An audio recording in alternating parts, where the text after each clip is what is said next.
Hello and welcome back to Backspacer 57's tutorial series. This is using FTB Revelations 1.12.2 mod pack.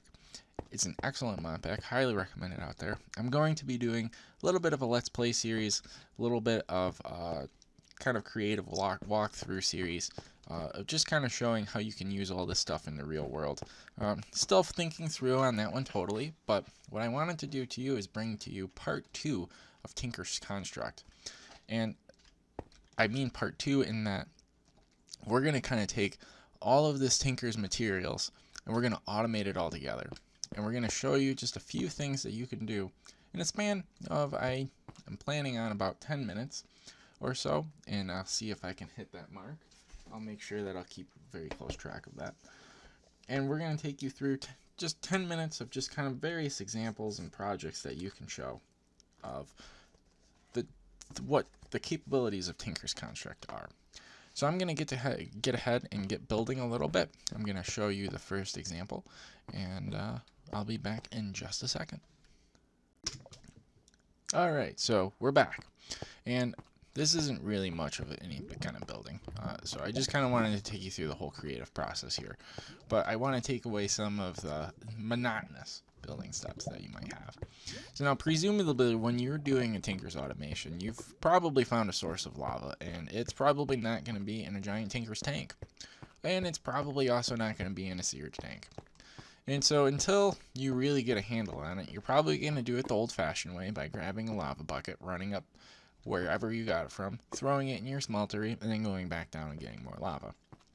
When you're smart, you can go ahead and you can put as much as you lava as you can in a sewerage tank, and then you can stack those all in your inventory and bring them up all at once. And then transfer it into a tank like this, or into your smeltery. And that'll last you for some time doing that. But at some point, that's even going to get old. So I kind of made a little bit of a man-made lava source. It's going to be somewhat of kind of an example of what it is. And I have two different options here. So I have the lava fabricator here, which is what we're going to do most of our work out of, which is just going to give you kind of the example of what a fluid pump would do with lava. This fluid pump would pump, presumably, from this lava and then send it right up to the surface. But we're going to use this lava fabricator, which to get most of our lava out of. When you get to a later point, this will get a lot easier to explain. So you can go ahead and you can put your fluid transfer nodes right on here. And then you can put your transfer pipes, and we can get a little fancy here, and we can combine them all together, and we can bring them right on up. And I put a transfer node on each to kind of show you what each could do. And so that'll bring it right up, and then we can go here, and we can put it right into a Tinker's tank. Now, the Tinker's tank needs a drain to have an input to. And so that's what we're gonna do right here. So that's our input. And then we're gonna make this a big old tank. We're gonna make it huge. We're gonna make it about this size. So that's gonna give us plenty of storage space. Now, we go ahead and we do our rim of glass here. And then I'm just going to go ahead and I'm going to put in, let's go ahead and say one drain there and one drain there. And then to give us maximum flexibility, I'm going to do 4 drains. Now in this series, we're probably not going to use that many drains, but it's just a bunch of drains. We're going to carry these glasses up by 4, and then we're going to give it its top frame.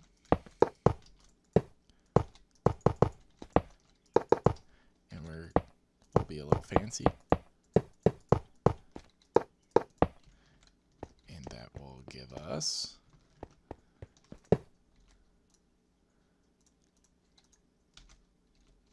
our Tinker's tank. and that connects all up on its own automatically. And if this is good, it'll start transferring fluids immediately. So there we go. We see that start going up. And you can see it is slowly, very, very slowly importing fluid at a time.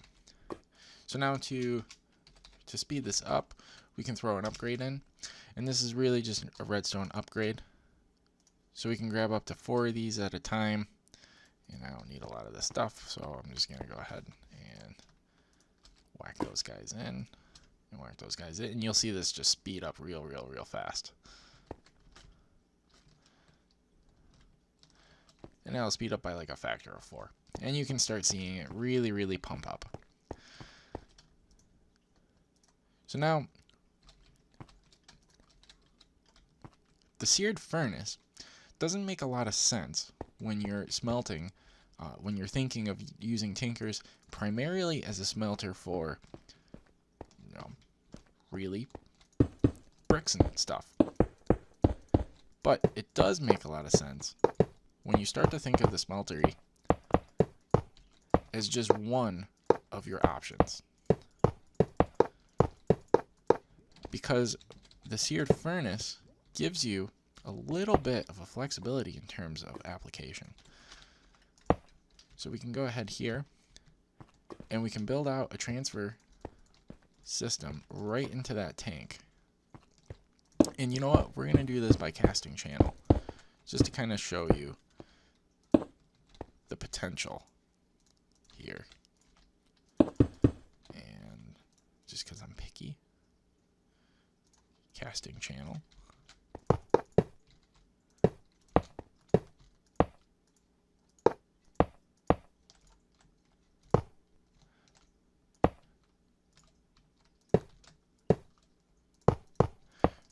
And this has to all be linked up correctly.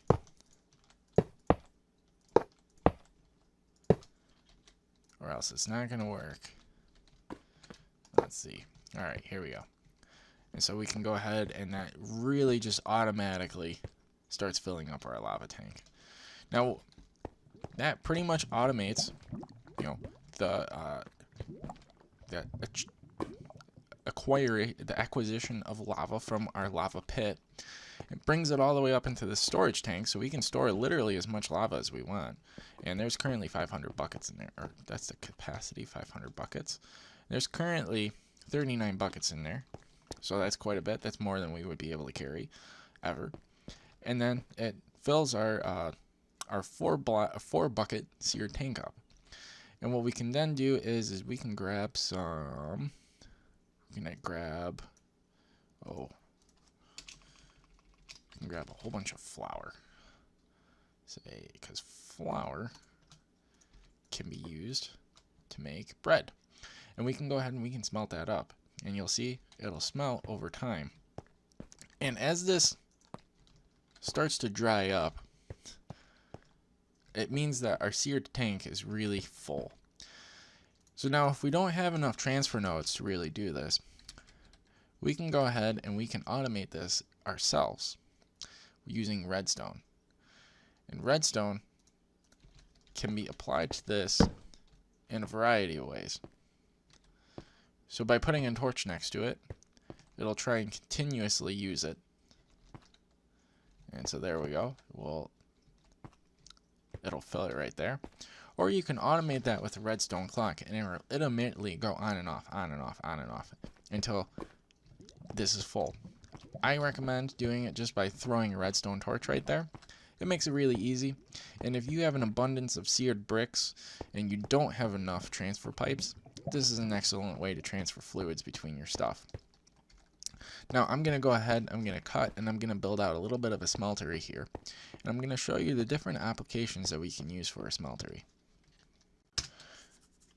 Alright, so this is a little bit of a simple example, but I went ahead here and I created myself a little bit of a cobblestone generator. So a cobblestone generator is really simple. You need a block of water and a block of lava. You can get those from buckets. You place them in your world, and then you need a space in between them where they'll never touch. And the way to ensure that they'll never touch is to always give them a space underneath that space to flow into. And so that's that space. Since I'm picky, sand, stone, and they'll always create lava in that way. And then you go ahead and you put a transfer node for items on top, and you run a transfer pipe all the way over to wherever your storage system is going to be. And in that you put a mining upgrade. A mining upgrade. There we go. And that mining upgrade allows the mining of cobblestone and pumping of water from the world. I went ahead and threw some ultimate speed upgrades in here, so it makes it extraordinarily fast. And then instead of putting a chest to store all this into, I just put it right into the smeltery. And as you can see, it populates the smeltery right away with everything. And so we need a way to quickly transfer fluids to this. And so presumably if we're at this point in the game, we already have an ample supply of stuff to make transfer nodes with. So we're not going to do that little transfer system there again. We're just going to go here, and we're going to transfer right away into that smeltery. And that smeltery is going to go ahead and it's going to pick up some lava. And you can see it's already starting to smelt. And there's quite a bit of cobblestone in there. So our first thing to do is to automate the creation of seared blocks. And this is useful if you want to make really big smeltery systems. For example, this one. This is the largest smeltery that you could have. It's a 7 by 7 smeltery, and it can be any height. I've only made it a height of 3. And I went ahead and I threw a whole bunch of smeltery drains on the side here. It's useful for just about any situation that you might come across. And as we go ahead and get our first seared bricks in here, you can see it's already starting to populate again. It populates really fast, and then we can go here. We can throw that guy in there. And seared bricks is an excellent example because it solidifies so fast. And there we go. We got our seared stone. But how do we automate this? Well, the simplest possible way that we could automate it is by using what's called a redstone clock. And the redstone clock is here. And we'll go ahead and we'll need a lever as well. And the lever allows us to toggle the clock on and off. And so that clock we can throw right on the edge of that seared faucet. And if we ever want that clock to stop running, we just throw a lever on the side of it and turn it off. And then we turn it on when we want the clock to start running again. Now, we need a way to store all of this stuff. So we're just going to go right ahead. And we're going to put it right into a box. Or a chest. And there's our chest. And it's going to fill up slowly as it starts to look for inventories.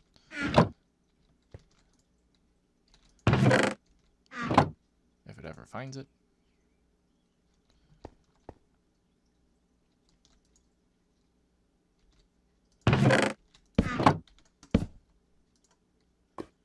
Really? Transfer node for items. Earth to item. I mean, conversely, if this is being a little finicky right now, simply because there might be a lot of activity in the transfer node networks. Oh, you know what? It is not a good idea to put a transfer node underneath a redstone clock, because the redstone clock will toggle it off.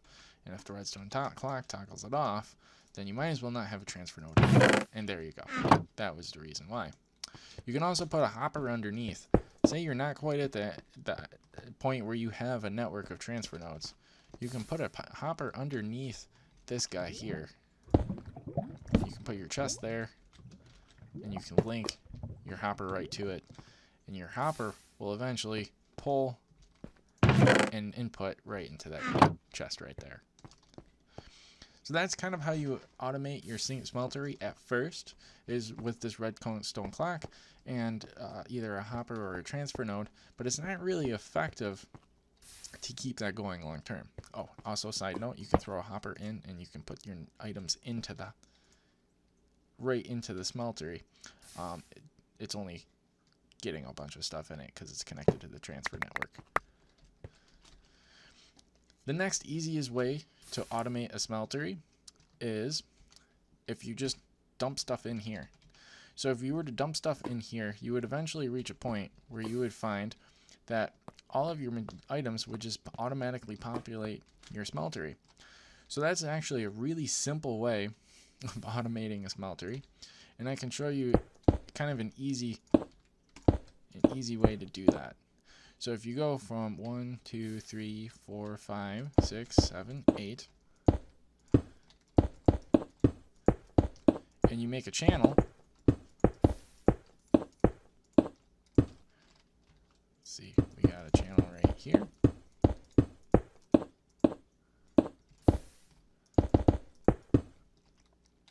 That channel you can then put water at the end of it. It'll float just to the end of that, and you can toss items. Say, for instance, this oak chest. Well,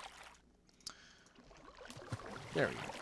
You can toss that redstone torch, and it'll flow right off the edge into your channel, or into your smeltery, and it'll automatically be put in. You can automate this by putting in a redstone clock with a dropper, and you can put the dropper right there, and it'll go ahead and it'll flow right into your Tinker's Construct smeltery. So that's a super easy way. The next possible way that you could do this, and if you don't, and it's especially useful if you don't want to use a lot of water, because water has that, kind of a little bit of an unsightly sound effect. You can use a slime channel.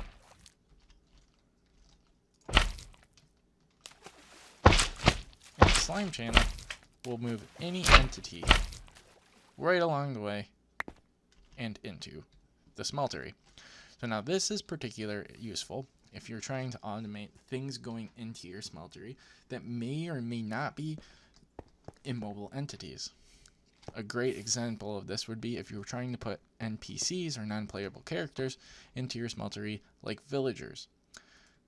Now, why would you want to do this? This sounds like a horrible thing to do to in-game people or in-game entities.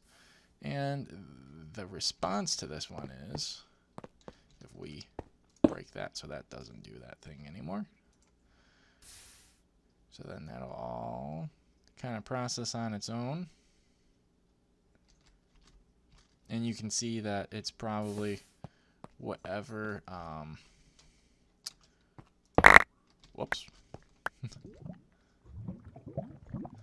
It's probably whatever was in there on the floor that had been got in there that I just tossed in. Alright, there we go. So we reset it. So this is particularly useful if you want entities such as villagers to go in here. If I can find a good villager,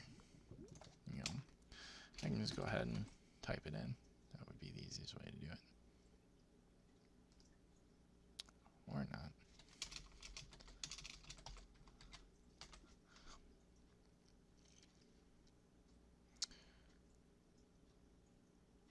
Spawn nitro creepers. No, it's usually at the front. Let's see. Let's grab this real quick.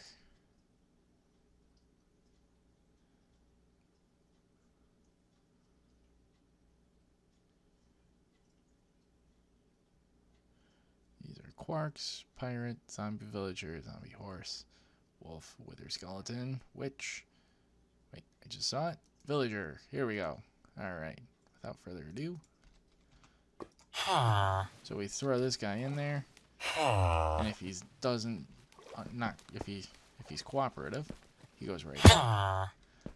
He gets hurt, which is totally fine.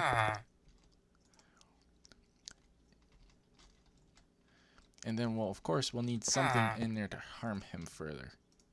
So we can smelt some gold. Just a little bit of gold is enough. And you see the gold ingot right there. I can go ahead and throw another gold ingot in as well. There you go. You see it right there. It populates as well. It just kind of exemplifies that point again. And I believe since this is peaceful mode, it won't take too much damage. Oh, that's why it's not doing that.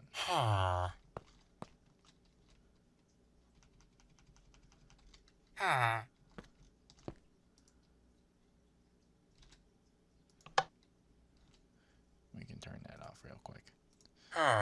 We'll go ahead and we'll wait for that to smelt. And the applications for this are limitless. You can automate this in any way you really want. Yeah, there we go.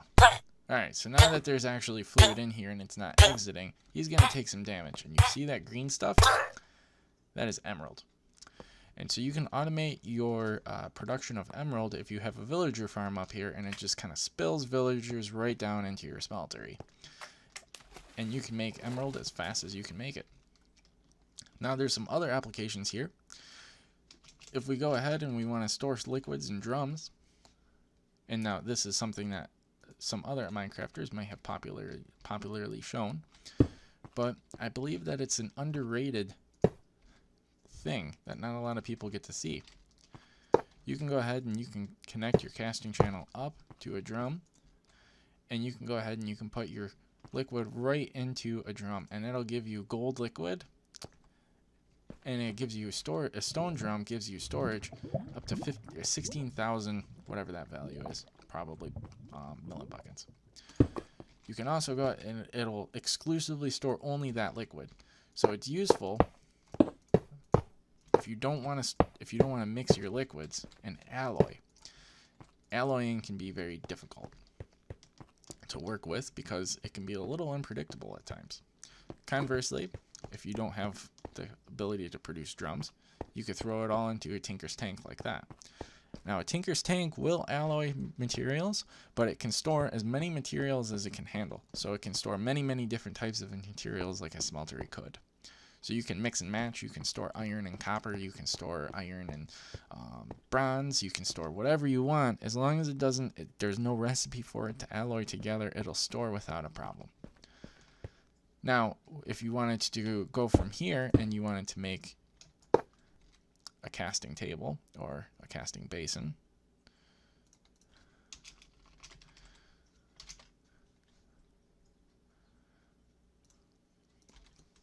you could then automate the production into a casting basin from this drum. You could also add another smeltery further down the line to allow you to alloy after processing of materials. So it gives you a lot of flexibility, and you can very specifically control everything. And that's really the core gist of automating Tinker's Construct. Now, this is a little bit longer of a video than I expected, but I hope you enjoyed it, and I hope that it really shed some lights and insights into you. And until next time, please tune in again, and I'll show you some additional ways to automate Minecraft and to have some fun. Thank you for tuning in, and see you next time.